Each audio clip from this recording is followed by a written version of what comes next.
Hello learner, welcome to Classmate अड्डा।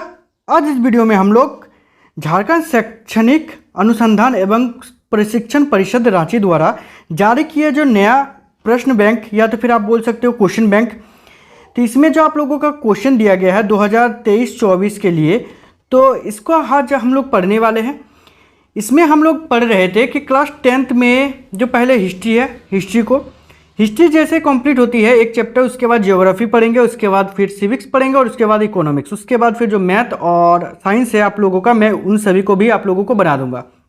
साथ ही साथ आप लोगों का जो क्लास 12th है, क्लास 12th का भी वीडियोज़ मैं आप लोगों के साथ शेयर करूँगा, ठीक है ना।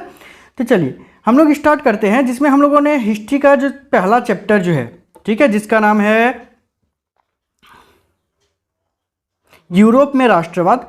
तो यूरोप में राष्ट्रवाद नाम का जो अध्याय है, इसका हम लोगों ने जो ऑब्जेक्टिव टाइप का क्वेश्चन है, ठीक है, इस ऑब्जेक्टिव टाइप के क्वेश्चन को हम लोगों ने पढ़ा था। और साथ ही साथ मैंने आप लोगों को बताया था कि इसके बाद मैं आप लोगों को जो अति लघु प्रश्न, मतलब शॉर्ट टाइप का क्वेश्चन जो है, वेरी शॉर्ट टाइप का क्वेश्चन, मैं उन सभी को आप लोगों को समझाऊंगा बारी बारी से। तो चलिए उसके साथ हम लोग स्टार्ट करते हैं, जो कि आज पहला क्वेश्चन के साथ स्टार्ट करेंगे अति लघु उत्तरीय प्रश्न में। और इसमें आप लोगों का जितना भी क्वेश्चन है, ठीक है, जैसे कि आप लोगों को दिख रहा होगा कि यहाँ पर 17 क्वेश्चन है। मैं इन 17 क्वेश्चन को आप लोगों को एक एक करके समझा दे रहा हूँ, ठीक है। और उसके बाद फिर हम लोग लघु उत्तरीय प्रश्न को देखेंगे और उसके बाद दीर्घ उत्तरीय प्रश्न को देखेंगे, ठीक है। तो चलिए हम लोग यहाँ पर अति लघु प्रश्न को देखते हैं। इसमें हम लोगों का पहला प्रश्न जो दिया गया है, जिसमें हम लोगों से पूछा जा रहा है कि राष्ट्रवाद से आप क्या समझते हैं। तो राष्ट्रवाद से आप क्या समझते हैं, क्वेश्चन का आंसर में आप लोगों को दिया गया है, राष्ट्रवाद किसी राष्ट्र की सामूहिक पहचान होती है। तो राष्ट्रवाद क्या होती है, तो किसी भी राष्ट्र की, मतलब किसी भी देश की जो है सामूहिक पहचान होती है, जो लोगों को एक समूह, इतिहास, परंपरा, भाषा, जातीयता और संस्कृति के आधार पर स्वयं को एकीकृत करती है, ठीक है। आगे यदि हम लोग बात करें कि दूसरा क्वेश्चन जिसमें हम लोगों को पूछा जा रहा है, निरंकुशवाद से आप क्या समझते हैं, ठीक है। दूसरा क्वेश्चन जो है हम लोगों का, निरंकुशवाद, इससे आप क्या समझते हैं। तो कह रहा है कि ऐसी शासन व्यवस्था और सरकार जिस पर किसी का कोई नियंत्रण नहीं रहता, इतिहास में ऐसी राजशाही सरकार को निरंकुश सरकार कहते हैं। देखिए इसमें हम लोगों को बताया जा रहा है कि ऐसी सरकार या ऐसी शासन व्यवस्था जिस पर किसी का कोई नियंत्रण नहीं रहता, मतलब ऐसा नहीं कि उसको रोक टोक किया जा सकता है, जिस पर कोई रोक टोक वगैरह नहीं कर सकता है, तो इतिहास में ऐसी ही राजशाही सरकार को निरंकुश सरकार कहा जाता है, ठीक है। जो अत्यंत केंद्रीकृत सैन्य बल पर आधारित होता है और दमनकारी सरकारें होती है। मतलब एक तरीके से बोला जाए तो जितना भी सैन्य बल है वो एक ही व्यक्ति पर, मतलब राजा पर ही केंद्रित रहते हैं। राजा उनको जो भी आदेश देते हैं वही वो करते हैं, ठीक है। आगे बात करें क्वेश्चन नंबर 3 पर। तो क्वेश्चन नंबर 3 हम लोगों से पूछा जा रहा है कि कल्पनादर्श क्या है। कल्पनादर्श, जिसको यूटोपिया के नाम से भी जाना जाता है, तो कह रहा है एक ऐसा समाज की कल्पना करना जो इतना आदर्श है कि उसका साकार होना लगभग असंभव प्रतीत होता है। मतलब एक ऐसा समाज की कल्पना करना मतलब सोचना, इमेजिन करना, और वो इतना आदर्श है, मतलब इतना अच्छा हो कि उसका साकार होना, मतलब उसका सच होना भी लगभग असंभव होता है, ठीक है। तो उसको कहा जाता है कल्पनादर्श या तो फिर यूटोपिया, ठीक है। आगे यदि बात करें क्वेश्चन नंबर 4 पर, तो क्वेश्चन नंबर 4 हम लोगों से पूछा जा रहा है कि फ्रेडरिक सरियू कौन था। तो फ्रेडरिक सरियू एक फ्रांसीसी चित्रकार था, जिसने 1848 ईस्वी में 4 चित्रों की एक श्रृंखला बनाई थी, ठीक है। यदि हम लोग फ्रेडरिक सरियू का बात करें तो फ्रेडरिक सरियू कौन थे, तो एक फ्रांसीसी चित्रकार थे, जिन्होंने 1848 ईस्वी को क्या किया था कि 4 चित्रों को जोड़ करके एक श्रृंखला बनाई थी, जिसमें उन्होंने अपने सपनों का संसार रचा। जिसमें उन्होंने क्या किया, अपना सपनों का जो संसार है उसको बनाया था, साथ ही जिसके माध्यम से उसने गणतंत्र, और इसी के माध्यम से उन्होंने गणतंत्र, स्वतंत्रता, ज्ञानोदय, राष्ट्रीयता को एक आदर्श के रूप में प्रस्तुत किया था, ठीक है। आगे बात करें क्वेश्चन नंबर 5 पर। तो क्वेश्चन नंबर 5 हम लोगों से पूछा जा रहा है राष्ट्र क्या है, ठीक है। तो ये अर्नस्ट रेनन के द्वारा बताया गया है, ठीक है, कि राष्ट्र क्या है। तो आप लोगों को क्वेश्चन इसके जगह पर ऐसा भी पूछा जा सकता है कि अर्नस्ट रेनन राष्ट्र क्या है, ठीक है। तो इस टाइप का भी आपको क्वेश्चन पूछा जा सकता है, लेकिन टेंशन लेना नहीं है, जो भी आप लोगों को पूछा जाए आप लोग आराम से आंसर आप दे सकते हो। इसमें पूछा जा रहा है कि फ्रांसीसी दार्शनिक अर्नस्ट रेनन के अनुसार राष्ट्र समान नस्लों, धर्म या क्षेत्र से बना है। एक राष्ट्र लंबे प्रयास, त्याग और निष्ठा का चरम बिंदु होता है। देखो अर्नस्ट रेनन भाई साहब जो है वो क्या कहते हैं वो कहते हैं कि राष्ट्र जो है समान नस्ल, धर्म या क्षेत्र से बना होता है। ठीक है, एक राष्ट्र लंबे प्रयास, त्याग और निष्ठा का चरम बिंदु होता है। और एक राष्ट्र क्या होता है कि एक लंबे प्रयास, त्याग और निष्ठा इसका चरम बिंदु होता है। ठीक है, एक बड़ी और व्यापक एकता होता है, उसका अस्तित्व रोज होने वाला जनमत संग्रह, और उसका अस्तित्व जो है रोज होने वाला जनमत संग्रह मतलब लोगों का मत का संग्रह है। ठीक है, आगे यदि बात करें कि जनमत संग्रह, आप लोग का जैसे अभी टॉपिक पॉइंट आया था, एक या शब्द आया था जनमत संग्रह, तो जनमत संग्रह क्या है? ठीक है, तो एक प्रत्यक्ष मतदान जिसके जरिए एक क्षेत्र के सभी लोगों से एक प्रस्ताव को स्वीकार या अस्वीकार करने के लिए पूछा जाता है। मतलब जनमत संग्रह क्या है?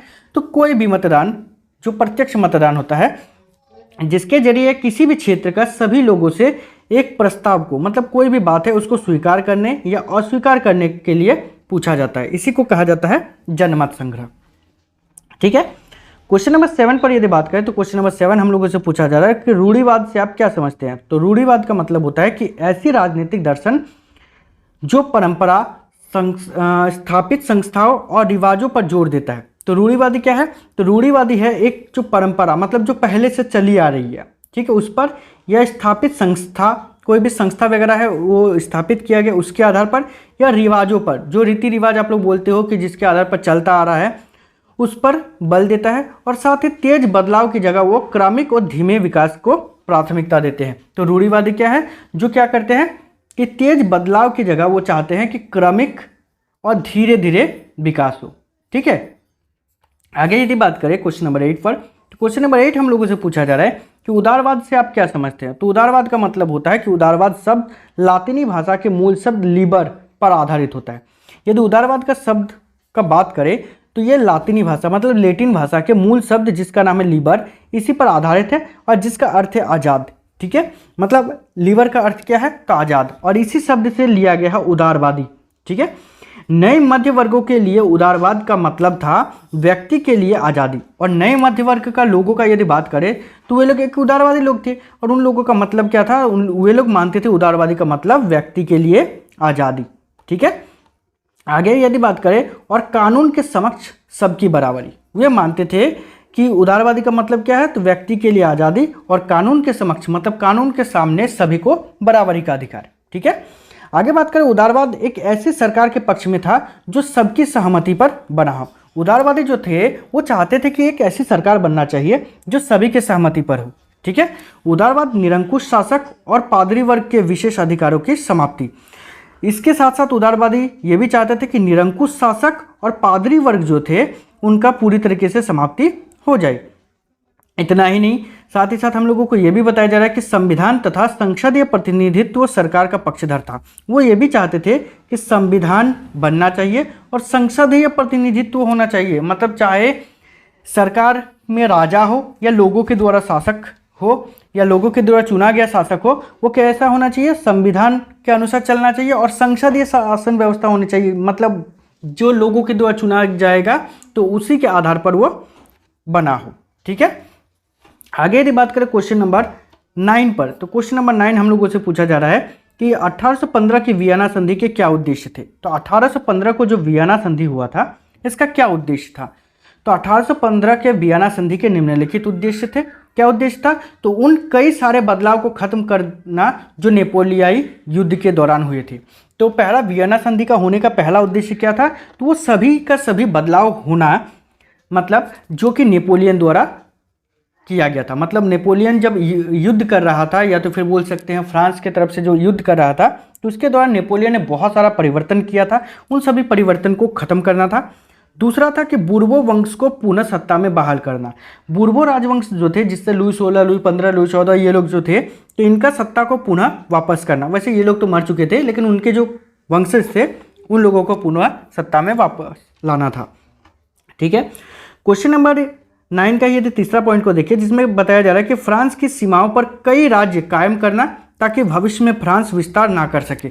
और फ्रांस की जो सीमा है थी, मतलब ये देश है, इसके अगल बगल जो है बहुत सारा और भी देश बना देना ताकि फ्रांस जो है अपना राज्य का विस्तार और ज़्यादा ना कर सके। ठीक है, तो वैसे आप लोगों का वीडियोज़ बहुत लंबा बन जाएगा, इसीलिए मैं इतना में ही इस वीडियो को ख़त्म कर रहा हूँ, और उसके बाद फिर 1 घंटा बाद या 2 घंटा बाद आप लोगों को इसका पूरा वीडियो मिल जाएगा, ठीक है ना। तो इस वीडियो में इतना ही, मिलते हैं नेक्स्ट वीडियो में, तब तक के लिए बाय, थैंक यू।